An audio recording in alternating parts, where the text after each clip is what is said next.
Welcome to video prime. ఏపీలో హాస్పిటళ్ల పరిస్థితి ఎంత అధ్వానంగా ఉంది, ముఖ్యంగా ప్రభుత్వ ఆసుపత్రుల పరిస్థితి ఎంత అధ్వానంగా ఉంది అనేటువంటిది కూటమి ప్రభుత్వం అధికారంలోకి వచ్చినప్పటి నుంచి పలు ఉదాహరణలు, పలు సంఘటనలు మనం చూడటం జరిగింది. అప్పట్లో ఈ గుంటూరు జీజీహెచ్ హాస్పిటల్లో ఎలకలు ఇది కొరికేయటం అనేటువంటిది, పోయే పేషెంట్లు కాళ్ళు కొరికేయటం, అవి ఇవి చాలా దారుణమైనటువంటి పరిస్థితులు. తాజాగా విజయవాడ జనరల్ హాస్పిటల్ జీజీహెచ్లో ఒక పేషెంట్కి ఆపరేషన్ చేసి అతని కాలు తీసి మళ్ళీ అది ప్రొసీజర్ ఫాలో అవ్వకుండా కాలు పక్కన పడేస్తే కుక్క తినేసిందంట. అసలు ఇది చెప్పడానికి కూడా చాలా చాలా వియర్డ్గా, చాలా జుగుప్సాకరంగా ఉండేటువంటి విషయం ఇది. అసలు ఏంటి మరి ఇంత నిర్లక్ష్యం, ప్రభుత్వ ఆసుపత్రుల్లో ఇంత నిర్లక్ష్యం ఏంటి అనేటువంటిది ఈ అంశం మీద చర్చించడానికి మనతో ఉన్నారు ప్రముఖ సామాజికవేత్త, హైకోర్టు అడ్వకేట్ శ్రీ అశోక్ గారు. అశోక్ గారు మనతో జాయిన్ అవుతున్నారు. సార్ అశోక్ గారు నమస్కారం అండి. నమస్కారం సార్, ఏంటి సార్ అసలు ఏంటి ప్రభుత్వ ఆసుపత్రుల్లో ఈ దారుణాలు ఏంటి అసలు ఘోరంగా? ఏదో దుర్గగుడిలో ఏదో కూడా ఇన్సిడెంట్ జరిగిందంట, మీరు అక్కడే విజయవాడ వాసిగా మీరు ఏంటి వీటిని ఎలా చూడాలంటారు? ఈ మధ్య విజయవాడ గవర్నమెంట్ హాస్పిటల్లో జిజిహెచ్ అనేది ఒక పేషెంట్ కి ఒక ట్రీట్మెంట్ ఇచ్చేసి తన కాల్ని పక్కన పెడితే కుక్కలు వచ్చి పట్టుకెళ్ళి అంటే హాస్పిటల్లో కుక్కలు తిరుగుతున్నాయి అంటే హాస్పిటల్ సరౌండింగ్స్ కానీ హాస్పిటల్లో పరిస్థితులు కానీ ఏ విధంగా ఉన్నాయి అనేది మనం అంచనా వేసుకోవచ్చు. అంటే ఆ హాస్పిటల్ చూస్తే తెలుస్తుంది మన రాష్ట్ర పరిస్థితి ఎలా ఉందో కూడా సేమ్ అది చెప్పగానే చెప్తుంది అనమాట. అంటే హాస్పిటల్లో మనుషులు పోట్లని కుక్కలు ఎత్తుకుపోతున్నాయి అంటే ఈ రాష్ట్రంలో మరి ఈ ఎలా ఉంది ఈ పరిపాలన అనేది మనం చెప్పొచ్చు. వైద్య శాఖ మంత్రి ఎవరో కూడా జనాలకి ఎంతవరకు తెలియదు. దీనికి సంబంధించిన వైద్య శాఖకు సంబంధించిన మంత్రి ఎవరో, ఇవాళ ఎవరు మీకు వైద్య శాఖ మంత్రి ఎవరో ఏంటి తెరవదు. సత్యకుమార్ కదండి, బీజేపీ సత్యకుమార్ కదా. ఇప్పుడు ప్రజల ఓట్లతోనో ప్రజల మద్దతుతో గెలిస్తే వాళ్ళ పేర్లు తెలుస్తాయండి ప్రజలకి. ప్రజల మద్దతు కాదు కదా, ఎలా తెలుస్తుంది ప్రజలకి? మీకు ఆరోగ్య శాఖ మంత్రి ఎవరంటే ఎవరికి తెలియదు అంటున్నారు కదా. అవునవును. ప్రజల్లో తిరిగి ప్రజల్లో వాళ్ళ కష్టంతో పైకి వచ్చినట్టు అనుకోండి. చిత్రం ఏంటంటే ఆయన మీద ఎవరైతే ఓడిపోయారో కేతిరెడ్డి వెంకటరామరెడ్డి, ఆయన చాలా ఫేమస్. గుడ్ మార్నింగ్ కేతిరెడ్డి అని మొత్తం రాష్ట్రమే కాదు దేశంలోనే ఫేమస్. ఆయన ఓడిపోయాడు ఈయన చేతిలో. అసలు ఈయన గెలిచిన ఆయన ఎవరో తెలియదు, మీరు అన్నట్టుగా ఆయన ఆరోగ్య శాఖ మంత్రి అని కూడా తెలియదు. ఆయన అమెరికాలో చదువుకొని గొప్ప చదువుని వదిలిపెట్టి వచ్చి తండ్రి ఆశయాల కోసం ఆయన రాజకీయాల్లోకి వచ్చి కేతిరెడ్డి గారు ఇంటింటికి తిరిగి హలో గుడ్ మార్నింగ్ అని ఇంట్లో వాళ్ళని నిద్ర లేపిన వ్యక్తి ఆయన.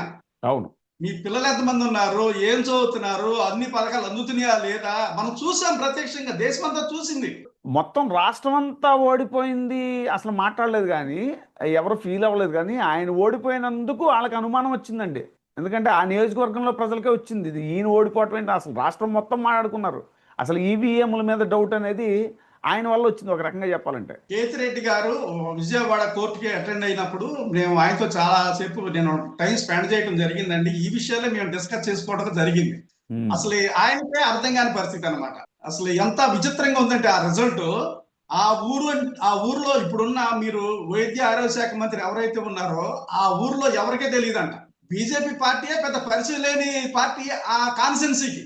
మరి ఆయన వచ్చేసి అధిక మెజార్టీతో గెలవడం ఏంటో, హలో గుడ్ మార్నింగ్ అని నిద్రలేపి మీ కష్ట సుఖాలు పంచుకున్న వ్యక్తి ఓడిపోవటం ఏంటో, అది డిపాజిట్ రాకుండా అసలే చాలా విచిత్రమైన నవ్వుకున్నాం ఆయన నేను చాలాసేపు. చాలా బాధాకరమైన విషయం అనమాట. అంటే ఎక్కడికి పోతుంది ఈ రాష్ట్రం, ఏం జరిగిపోతుంది అనేది చాలా బాధపడ్డారు ఆయన. ఈ వాజ్ వెరీ సిన్సియర్ ఫీల్ అనమాట. చాలా డెడికేట్ గా వర్క్ చేస్తారు ఆయన.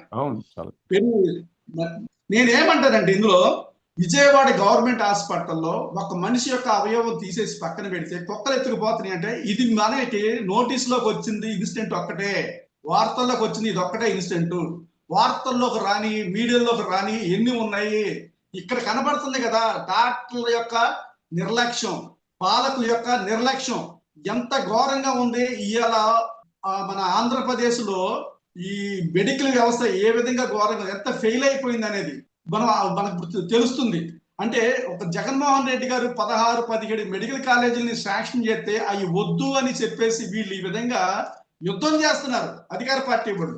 ఏది మెడికల్ కాలేజీ వద్దు, మాకు ఉచిత విద్య వద్దు, మాకు ముందే ముద్దు, మాకు మద్యపానమే ఏర్పాటు చేయండి అని ప్రజలు అడిగారంట. ఈ అధికార పార్టీ ఇస్తున్నారంట. వైద్యం వద్దు, విద్య వద్దు, మాకు ముందే ముద్దు. ఇది సో ముందే ఏర్పాటు చేస్తున్నారు. ఇంటింటికి బెల్ట్ షాపులు ఇచ్చేస్తున్నారు, కిరాణా కొట్టులో బెల్ట్ షాపులు అన్ని ఇక మామూలుగా ఇవన్నీ దొరుకుతున్నాయి అన్నమాట. సో వైద్యం కుంటుపడిపోయింది, విద్య కుంటుపడిపోయింది.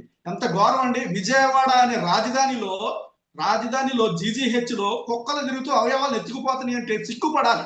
మంత్రి సిగ్గుపడాలి, ముఖ్యమంత్రి సిగ్గుపడాలి. ఏం చేస్తున్నారు? పరిపాలన చేస్తున్నారా మీరు? మనుషులు పోట్లు ఎత్తుకుపోతున్నాయండి కుక్కలు. ఏం విచిత్రం. కనకదుర్గమ్మ టెంపుల్ మీద నిన్న పెచ్చుకులుడు పడిపోతే ఒక పాపకి తలకి గాయాలయ్యి కోమలోకి వెళ్ళే పరిస్థితి వస్తే ఆ పాపకి అక్కడ కనకదుర్గమ్మ టెంపుల్ మీద హాస్పిటల్ ఉంటుందండి. భక్తులకి ఏదైనా అనారోగ్య ప్రాబ్లమ్స్ వస్తే ఫస్ట్ ఎయిడ్ ట్రీట్మెంట్ ఇవ్వడానికి కానీ కొన్ని ఇచ్చేయటానికి ట్రీట్మెంట్ ఇవ్వడానికి కానీ హాస్పిటల్ ఉంటుంది. అక్కడ హాస్పిటల్ సెంటర్ ఉంది పైన. దాంట్లో ఒక డాక్టర్ లేడు సార్. ఆ పాపని మళ్ళీ తీసుకెళ్లి హడావుడి గవర్నమెంట్ హాస్పిటల్లో 4-5 కిలోమీటర్లు తీసుకెళ్లి జాయిన్ చేయాల్సి వచ్చింది. అంటే ఏం జరుగుతుంది ఇక్కడ? దేవాదాయ శాఖ మంత్రి ఎవరు? అక్కడ ఏం ఫెసిలిటీస్ లేకుండా మీరేం చేస్తున్నారు? వైద్య శాఖ మంత్రి ఎవరు? హాస్పిటల్లో కుక్కలో తిరుగుతుంటే మీరేం చేస్తున్నారు? అసలు ఏం జరుగుతుంది సార్? పరిపాలన ఎక్కడ ఉంది సార్? పరిపాలన వీళ్ళందరూ హైదరాబాద్ లో కూర్చుంటారు. ఇక్కడ ఎవరు పరిపాలన చేస్తారు? మీరు అక్కడ కూర్చున్న వాళ్ళు ఇక్కడ ఎందుకు పోటీ చేయటం? ఆ పక్క రాష్ట్రాన్ని పోటీ చేయొచ్చు కదా. ఈ రాష్ట్రాన్ని ఎందుకు పోటీ చేసి సర్వనాశనం చేస్తారు? భ్రష్టు పట్టించేస్తున్నారు ఈ రాష్ట్రాన్ని. పేషెంట్లకి వాళ్ళకి కనీసం ఏసీలు లేవు సార్. గవర్నమెంట్ హాస్పిటల్లో వెంటిలేటర్లు ప్రాపర్ గా లేవు సార్. అవి 2 సంవత్సరాల క్రితమే పిటిషన్ పెట్టారు వాళ్ళు డాక్టర్లు. ఇక్కడ వెంటిలేటర్లు ప్రాపర్ గా లేవు, ఏసీలు పనిచేయట్లేదు, పేషెంట్లు చాలా బాధలు పడుతున్నారు. ఇప్పటికి 2 సంవత్సరాలు అవుతుంది మీరు వచ్చి. ఒక్కదాన్ని కనీసం అరేంజ్మెంట్ చేయగలిగారా? కనీసం అక్కడ సెక్యూరిటీ లేదు. కుక్కలకి తిరుగుతున్నాయి గవర్నమెంట్ హాస్పిటల్లో, సెక్యూరిటీ లేదు. మీరు ఎంప్లాయ్మెంట్ క్రియేట్ చేయట్లేదు. ఉన్న ఎంప్లాయ్మెంట్ ని మొత్తం తీసేస్తున్నారు. పేపర్ లో మాత్రం మేము ఎంత నోటిఫికేషన్ ఇచ్చాం, ఎంత నోటిఫికేషన్ ఇస్తున్నారు. ఒక్క రిక్రూట్మెంట్ లేదు సార్. వైద్య శాఖలో కొన్ని 100,000 ఖాళీలు ఉన్నాయి సార్. అసలు వాటికి రిక్రూట్మెంట్ లేదు. అంటే అక్కడ ప్రాపర్ సెక్యూరిటీ లేదు గవర్నమెంట్ హాస్పిటల్లో. ఏం జరుగుతుంది? ఇది ఒక దీంట్లోనే కదా అన్ని హాస్పిటల్ ఇలాగే ఉన్నాయి రాష్ట్రం అంతా. బయటకు వచ్చింది ఇదేంటంటే రాజధానిలో ఉంది కాబట్టి ఇక్కడ ఏం జరిగినా న్యూస్ బయటకు వస్తుంది అప్పుడప్పుడు. మీడియాకి కానీ పేపర్కి కానీ ఎందుకు వస్తుందంటే రాజధాని కాబట్టి, విజయవాడ కాబట్టి, విజయవాడ గుంటూరులో ఏం జరిగినాయి అంటే మీడియా ఎక్కువ కవర్ అయ్యి ఉంటది కాబట్టి బయటకు వస్తున్నాయి. మరి రిమోట్ ఏరియాలో పరిస్థితి ఏంటి? విలేజ్లో పరిస్థితి ఏంటి? మండల స్థాయిలో పరిస్థితి ఏంటి? జిల్లా స్థాయిలో పరిస్థితి ఏంటి? అక్కడ హాస్పిటల్లో ఏమున్నాయి? ఏం ఫెసిలిటీస్ ఉన్నాయి? డాక్టర్లు ఉన్నారా? ఏమీ జరగట్లేదు ఇక్కడ. ఆంధ్రప్రదేశ్ లో కుంటుపడిపోయింది. ఆ విద్యాశాఖ మంత్రి, ఆ వైద్య శాఖ మంత్రి ఎవరో ఇద్దరు ప్రజలకు తెలియదు సార్.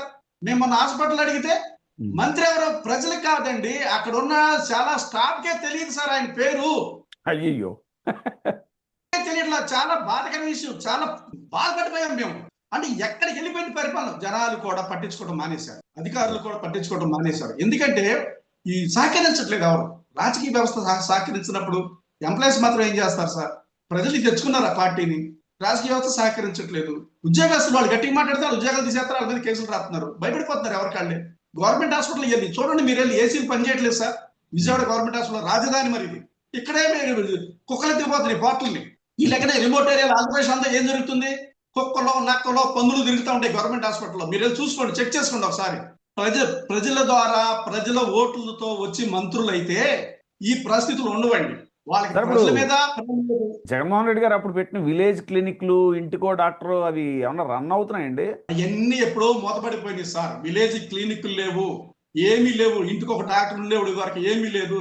వాలంటీర్ వ్యవస్థ ఉన్నప్పుడు వాళ్ళ ఇంట్లో ఏదైనా జబ్బులు ఉన్నా కానీ వాటిని నోట్ చేసుకొని వచ్చి సచివాలయంలో ఇస్తే అక్కడ నుంచి డాక్టర్ ఇంటికి విజిట్ చేసేవాడండి.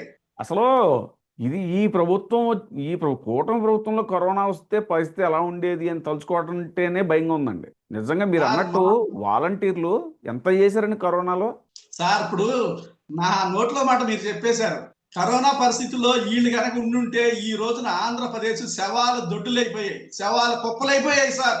చూడండి ఇప్పుడు అక్కడ దాకా ఎందుకు? ఇప్పుడు ఆరోగ్యశ్రీ తీసేశారండి, ఇప్పుడు లేదు కదా. ఆరోగ్యశ్రీ ఉంటే అందరూ ఎక్కడికి రావాల్సిన పని లేదండి. ఎక్కడికెక్కడ ఆ లోకల్ హాస్పిటల్లోనే పని చేసుకుంటారు. ఆరోగ్యశ్రీ తీసేయడం వల్ల ప్రతి చిన్నదానికి ఇక్కడ జీజీహెచ్ కి రావాల్సి వస్తుంది. అదే ఆరోగ్యశ్రీ ఉంటే డివిజన్ స్థాయిలోను, జిల్లా స్థాయిలోను అక్కడే ట్రీట్మెంట్ తీసుకుంటారు మంచి మంచి హాస్పిటల్లో. కానీ అది లేదు. సో అక్కడేమో లోకల్ హాస్పిటల్లోని, గవర్నమెంట్ హాస్పిటల్లో సరైన మందులు దొరకట్లేదు సార్.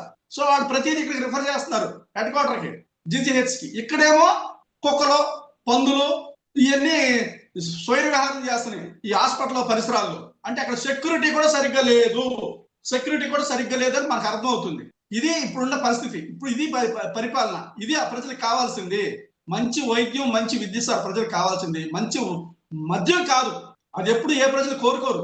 చూడండి పక్కన మన తమిళనాడులో విజయ్ గారు వచ్చేసి మద్యాన్ని మొత్తం ఇంపార్టెంట్ ప్లేస్ లో తీసేసాడు ఆయన. గుళ్ళు కానీ బళ్ళు కానీ. సార్ ఇప్పుడు మరో టాపిక్ వస్తే ఈ వర్క్ ఫ్రమ్ హోమ్ అనేటువంటిది ప్రభుత్వ ఉద్యోగులకి వర్క్ ఫ్రమ్ హోమ్ అని చెప్పేసి తాజాగా కేబినెట్ నిర్ణయాలు కొన్ని చేశారండి. ఏంటంటే ఇది మన ప్రజెన్స్ అవసరం లేదు, ఫిజికల్గా ప్రజెన్స్ అవసరం లేని ఉద్యోగులకి వర్క్ ఫ్రమ్ హోమ్ అని. అసలు అది సాధ్యం అవుతుంది అంటారా ప్రభుత్వ ఉద్యోగాల్లో? సార్ ఒక్క మాట చెప్పాలి, ఇవాళ ఆంధ్రప్రదేశ్ లో ఏం జరుగుతుందంటే అయితే అతివృష్టి లేదా అనావృష్టి, ఏదొచ్చినా కానీ జనం సావుకే, ఏదొచ్చినా జనం సావుకే, అందులో డౌట్ లేదు. ఇప్పుడు డీజిల్ వినియోగాన్ని తగ్గించమంటున్నారు, పెట్రోల్ వినియోగాన్ని తగ్గించమంటున్నారు. దాంతో ఏమైంది, ఇప్పుడు ఈ మీటింగ్లు, ఈ రోడ్ షోలు, మరి ఇవన్నీ ఎవరు తగ్గిస్తారు? వాళ్ళు మాత్రం మీటింగ్లు, రోడ్ షోలు, భారీ కాన్వాయ్లు వాళ్ళు మాత్రం చెప్తారు, ప్రజలు మాత్రం తగ్గించాలంట, వీళ్ళు తగ్గించరు. ఇదంతా ప్రజల సాగుకు వచ్చిందండి.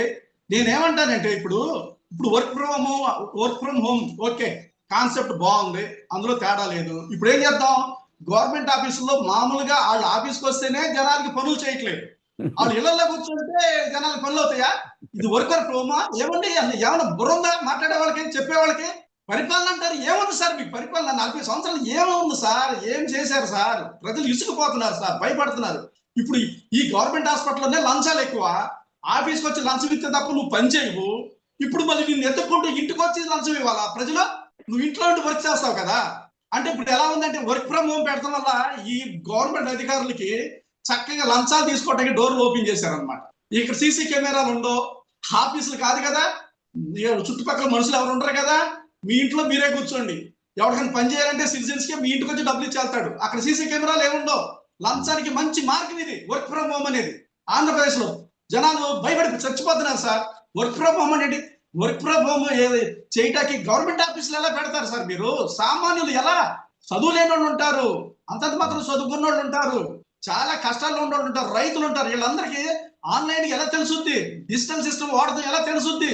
వాళ్ళ ఆఫీసుల చుట్టూ నెల తరబడి తిరిగితేనే మీరు పనులు చేయరు, లంచాలు ఇస్తేనే తప్ప పనులు చేయరు. ఇప్పుడు మీరు వర్క్ ఫ్రమ్ హోమ్ పెడితే వాళ్ళు హోమ్ లో ఉంటే ఉద్యోగస్తులు అంటే ఈ పని కావాల్సిన వాళ్ళందరూ వాళ్ళు హోమ్కి వెళ్ళాలా?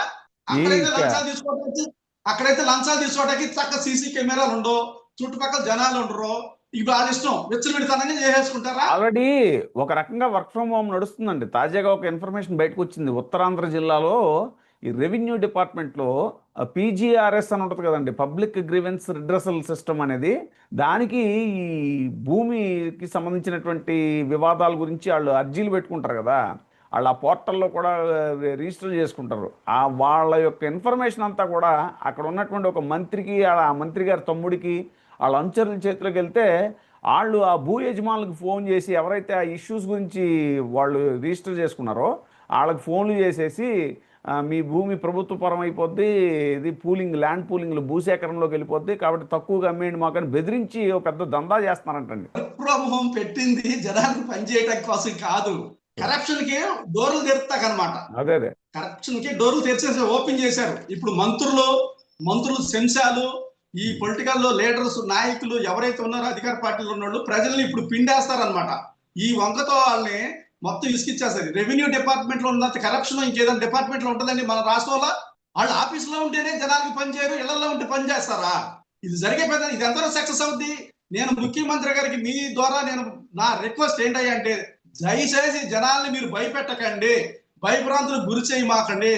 వర్క్ ఫ్రమ్ హోమ్ అనేది గవర్నమెంట్ ఆఫీసుల్లో మన రాష్ట్రంలో పెట్టే అంత స్థాయికి ఇక జనాలు ఎదగలేదు, ఈ టెక్నాలజీ ఎదగలేదు, ప్రజలకి అంత నాలెడ్జ్ కూడా లేదు, ఫుల్ కరప్టెడ్. ఇవాళ జరిగేదంతా గవర్నమెంట్ ఆఫీసులో కరప్షన్ ఎక్కువ, 90% కరప్షన్ ఉందండి. వాళ్ళ ఆఫీసుల్లో ఉంటేనే పనులు చేయరు. మీరు వర్క్ ఫ్రమ్ హోమ్ పెట్టారనుకోండి, ఈ జనాలందరూ కూడా, అవసరాలు ఉన్నోడు కూడా వాళ్ళ చుట్టూ తిరగాలి, వాళ్ళు అడిగినంత డిమాండ్ ఇవ్వాలి, లేదంటే జనాలకు పనులు అవ్వు. ఆఫీసులో ఉంటేనే నెల తరబడి పని చేయని వాళ్ళు ఇక ఇళ్లలో ఉంటే ఎందుకు పని చేస్తారు అంటే?